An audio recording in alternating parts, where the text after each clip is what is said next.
All right, stand and deliver. And if you hear the quality of my mic sounds much better, I'm sorry, but it took me a while to get some batteries for my mic because of my ankle. As I've said, I had problems walking. My ankle, my leg seems to be a bit better. Not completely better. I still have an Achilles tendon tear, but at least I can walk a little bit better. It's still going. Hopefully I'll be able to walk the way I did before February 26th. Or actually, what's it, the 27th? The 27th, I hurt myself. Not the Achilles tear. It's just I was walking, and for some reason, I stepped funny, and everything went to crap. So, let's just hope this is good. Let me give you like this. And, it's making my eye itch. I'm going to be honest here. I tried to film this earlier. And I was stalling because I'm trying to not get angry about this and go like, why?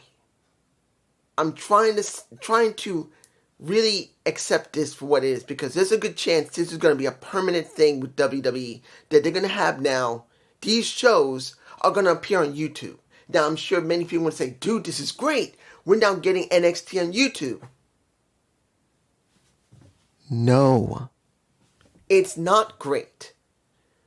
Let's make this very clear. Wherever camp you sit, either the black and gold NXT, the 2.0 NXT, or now the 3.0 NXT that you love the most, it doesn't make a difference. Whichever, there has been premium live events all throughout it. Pay-per-views. We've had it for years and years, which meant they valued this brand. Whether it was not great during the time of Vince McMahon in the black and gold era, where everybody got screwed over tremendously because Vince did not want to book those people. Then Vince took it over completely when Triple H had his heart problem. And after that, when you finally got Shawn Michaels being allowed to run it the way he wanted in 2.5 NXT, he loses it in 3.0 because now Triple H is now directly connected to it, and he wants it to be as close to the main roster of how things go as possible, instead of being different.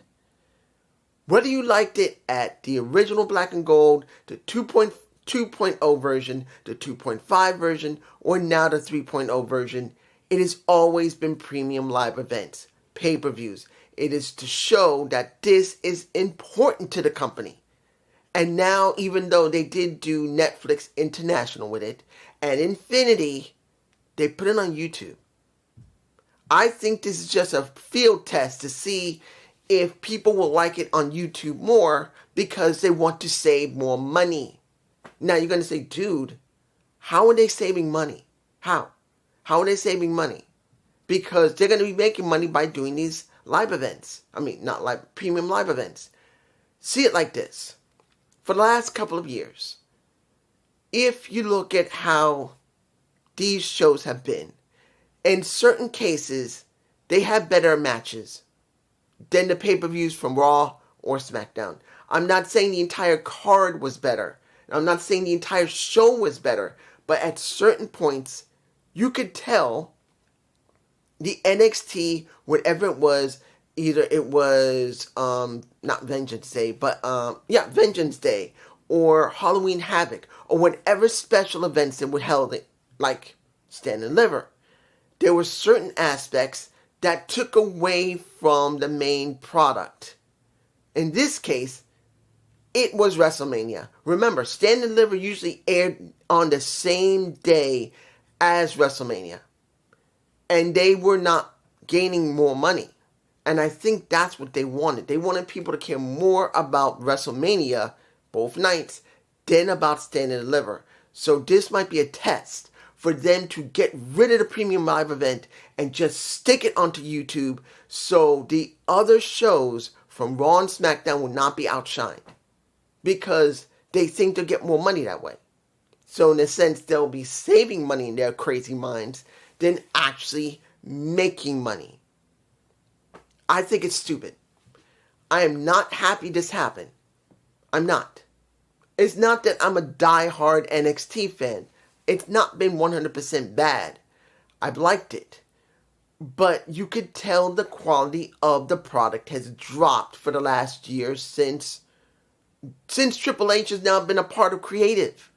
Instead of just Shawn Michaels and his team when he was in 2.5, it wasn't perfect. It wasn't great, but at least you could tell it was Shawn Michaels' work. Now it's Shawn Michaels with a lot of sprinkling of Triple H to it. And you could feel it. Certain aspects just don't feel the same. And I'm not going to tell you the entire show was great under Shawn Michaels. It wasn't. But at least it was distinct from the main roster. And I think it should have stayed that way. Bad or good, it was its own thing, and it should have been allowed to stay its own thing.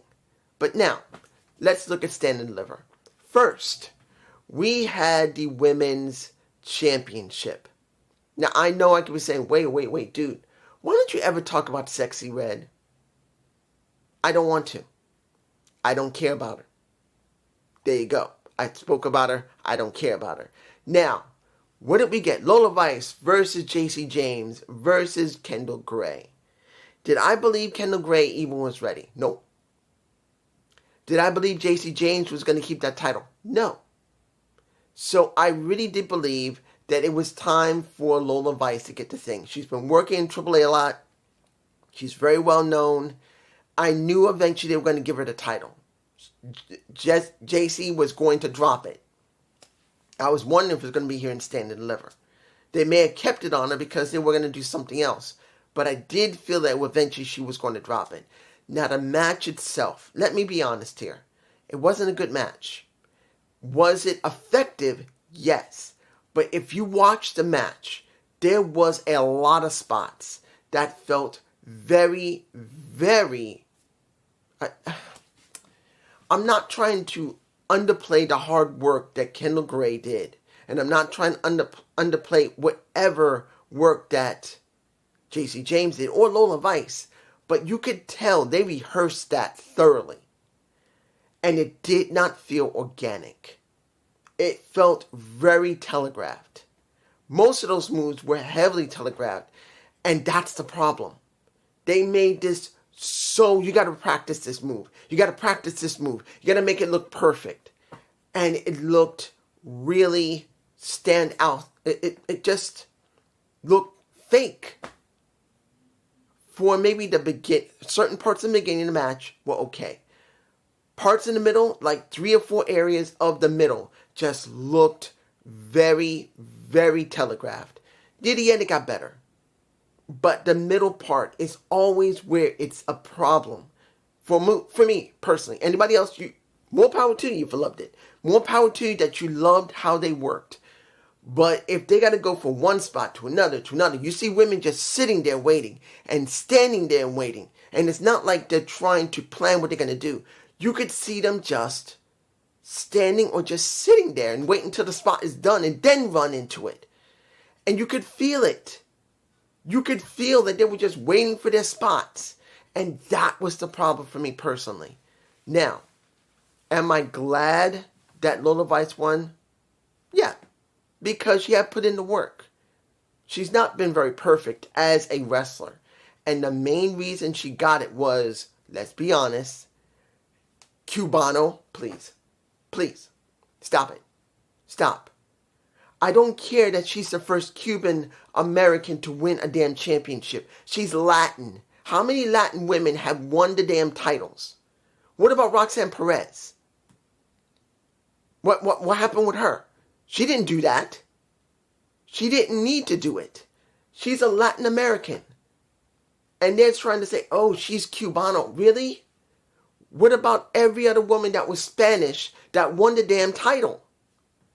And I'm like, I'm sorry. What makes her, as a Cuban, any better than a Mexican?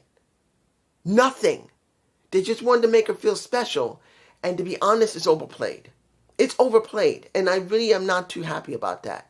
As someone who's half black and half Puerto Rican, it would be the same thing if it was a Puerto Rican doing the same thing. And I don't want to see that. I want them to just be champions, not be a Spanish champion or a Latin American champion. I just want them to be a champion because they earned it. Not because they're Spanish and not because they're working in AAA. That's the thing for me. I know it's a nitpick and anybody else is going to be fine with it, but I'm just nitpicking because it's so cliche. She won, then she's going to get, Mr. Stone said she's going to get her celebration this Thursday. No, not Thursday, Tuesday. And then let me say this about Izzy Dane, because she spoke to a couple of women. Do I care about Izzy Dane? Nope. Nope. I do not care about Izzy Dane. Has she worked her ass off? Yes. But I don't care about Izzy Dane. She lost to Tatum. And now she's saying she wants a championship. She should be frustrated. She should be angry. And they should be showing that if she's not leaving. Because this could just be her doing something until they release her. And if they're not, she should be here. And she should be with the culling. And they're angry that she lost. And she's showing frustration. Now she's acting like nothing happened. I'm just moving on. Second match. Los Americanos versus Vanity Project. Now this was a test for Vanity Project to see if they can do work with more established wrestlers. And I'm going to say this. The problem I had was that it wasn't Los Americanos that lost. It was that Los Americanos is on the main roster and they're supposed to be bad guys, but they were being cheered. Look, we know who are under the mask. Ludwig Kaiser, Tyler Bates, and Pete Dunne. We know who they are. Admittedly, at first I didn't because I wasn't really watching the product when they were showing up anyway. But once I know who they were and how they're acting, it's obvious you could tell. They've been putting in the work as heels. But here they're being cheered as faces. When they go back to the main roster, they're gonna be booed as heels. Unless something has changed in the last couple of weeks or last month that has now flipped them from heels to faces. Isn't Grande, let me say, the Grande Americano is supposed to go against the original one eventually. Yeah, you get my point. Of course they lost the Vanity Project. I'm not surprised. Next. This was the match I was waiting for. This was the match I knew was going to be important for me personally. This was the question, would they pull the trigger on a Zarya? Soroka versus Zarya. The match itself, there were certain points.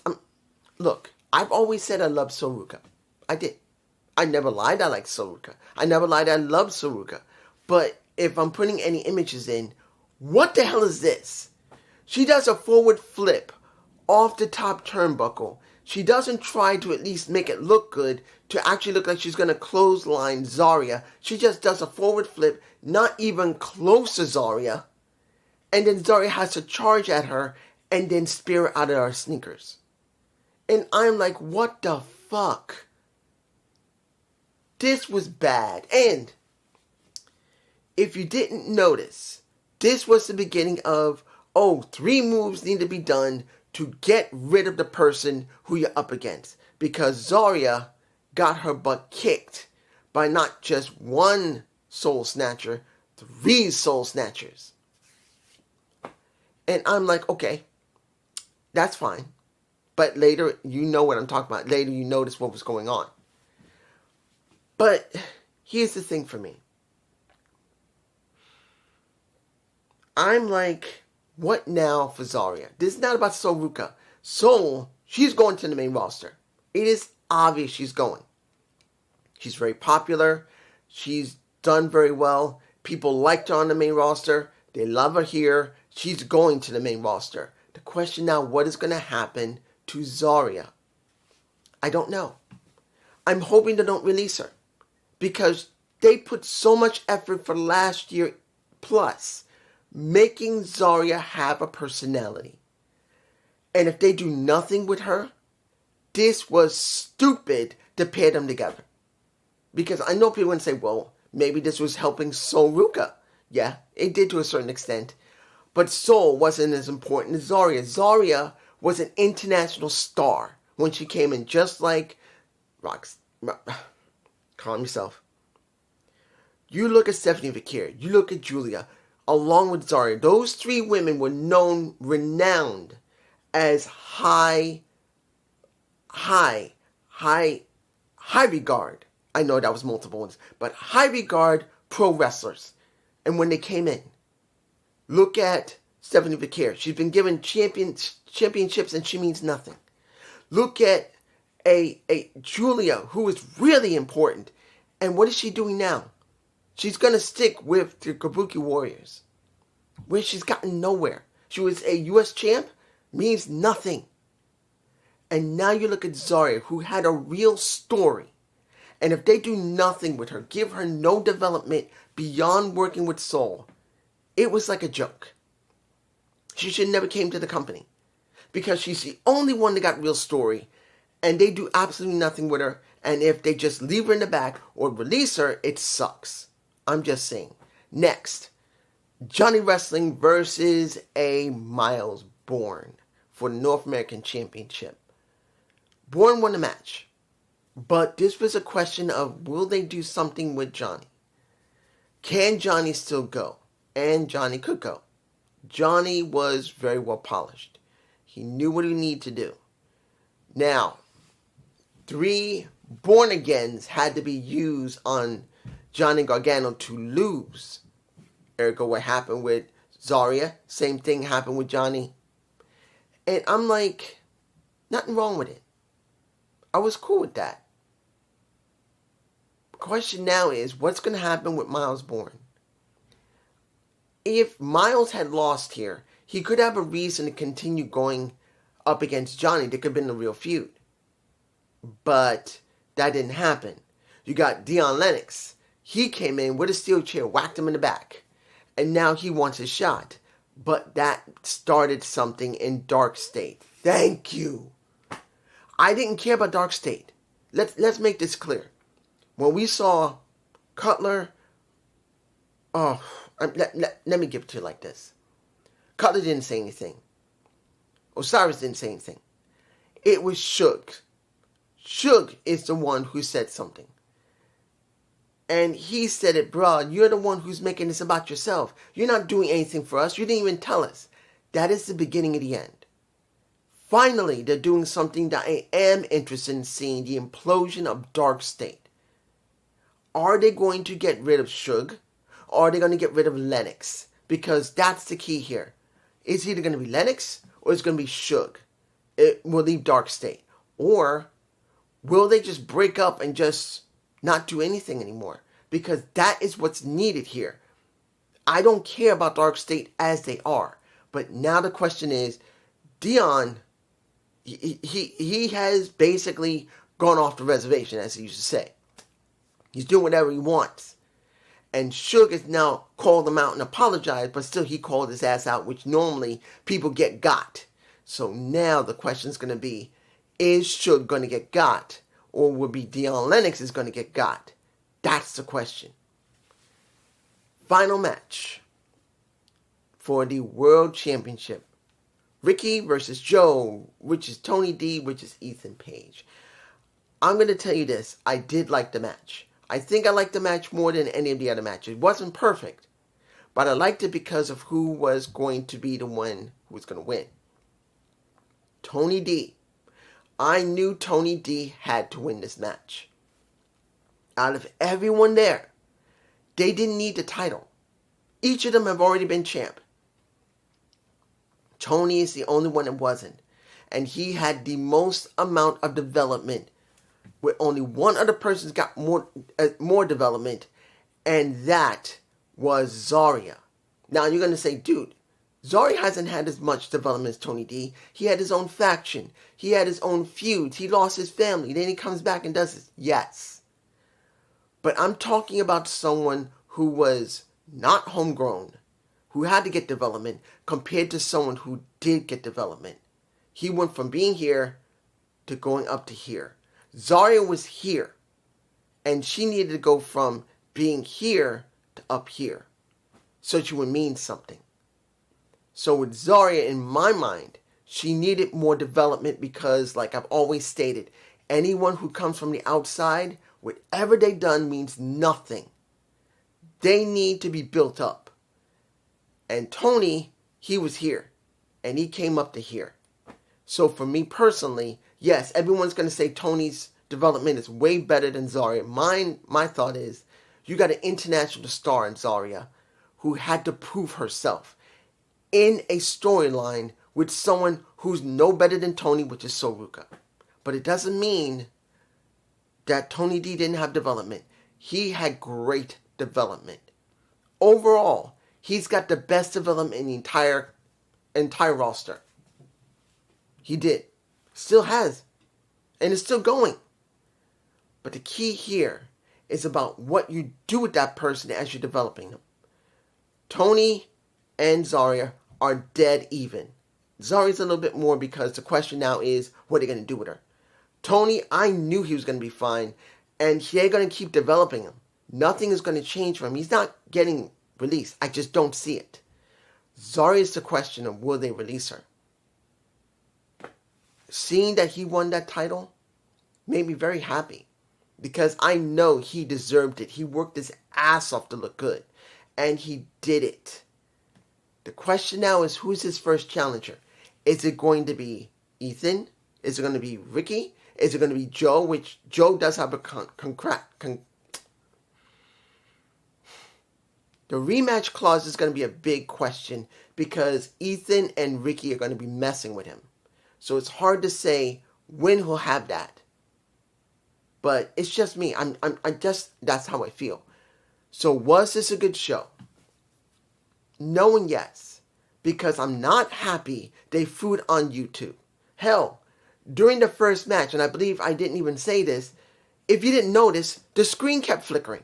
If you watched it on YouTube, legitimately, the screen on and off kept flickering off, on and off, on and off. You couldn't see nothing. You could hear, but you couldn't see nothing. Here, couldn't see nothing. It was like there was some type of glitch that's going on.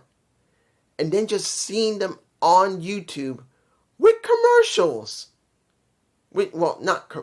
Basically their own commercials.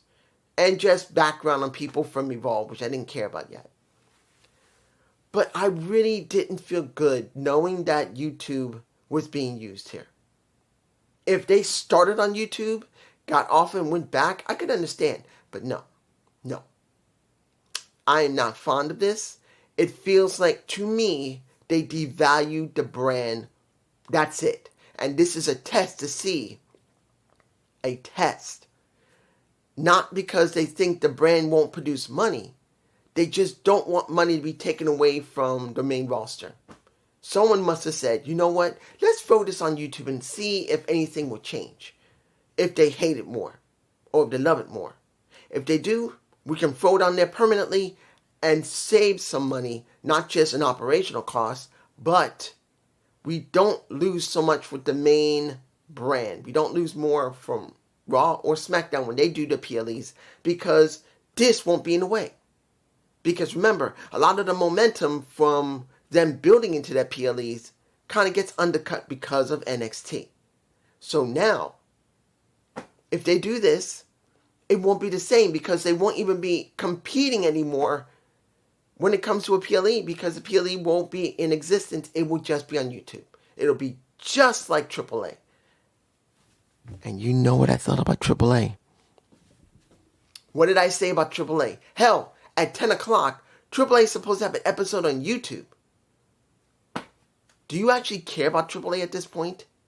Do you actually care how important it is? It's not. AAA is nothing. And if you think it is, you're lying to yourself. But it's just me, and I hope you enjoyed the Stand and Deliver. I hated that it's on YouTube, but it is. Peace.